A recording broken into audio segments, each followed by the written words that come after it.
So you're wearing a leather sweater in the dead of summer. You look good. Thank you. The amazing thing about the wardrobe is that it tells its own amazing story, which is a lovely thing and something I've learned over the past couple years about costume design, which is just, you can tell a completely subversive story through the clothes that you don't even need to articulate.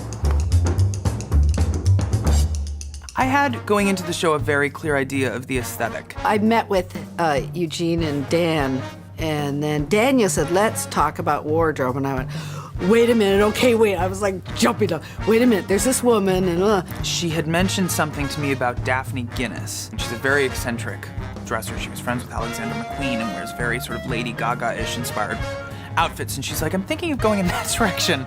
And I said, okay. then it's still one thing to say, I want to be someone who thinks she's young and thinks she's hip and buys really incredible stuff, and she's, fearless in her dressing. Well, I'm glad you talked me out of the mohawk. I think these people deserve a little glamour in their political campaign. You can say all these things and you can all say the same words, but when it comes down to actually finding the pieces, that was all Daniel and Deb Hansen. Deborah Hansen, who's our costume designer, is such an amazing talent. Together, we scoured both the internet, vintage stores, just to get the right clothes. Because I knew if we were gonna base this in reality, the clothes needed to be real designer clothes. They had to be expensive, and they had to look like $1 million, because that's all the family has is their clothes when they move to this town. When I saw this stuff, I was like, oh my God, this is even way better than what I was thinking. Way better. It was just so great. And it's fun. Every day I get dressed and think, okay, even if I'm bad in the scene, even if I have no character, I've got a great look. This is my talk now, shoot later look, so this visage is off limits for the moment, please. What's amazing about Moira, the clothes help her feel comfortable.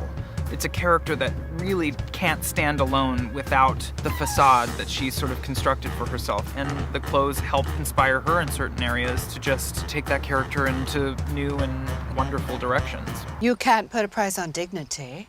Tell that to your outfit. This is your outfit.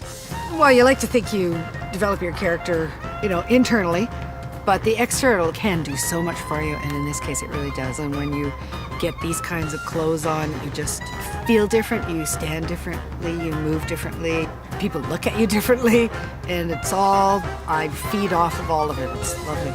It's just the gifts. We just needed to make the family stand out.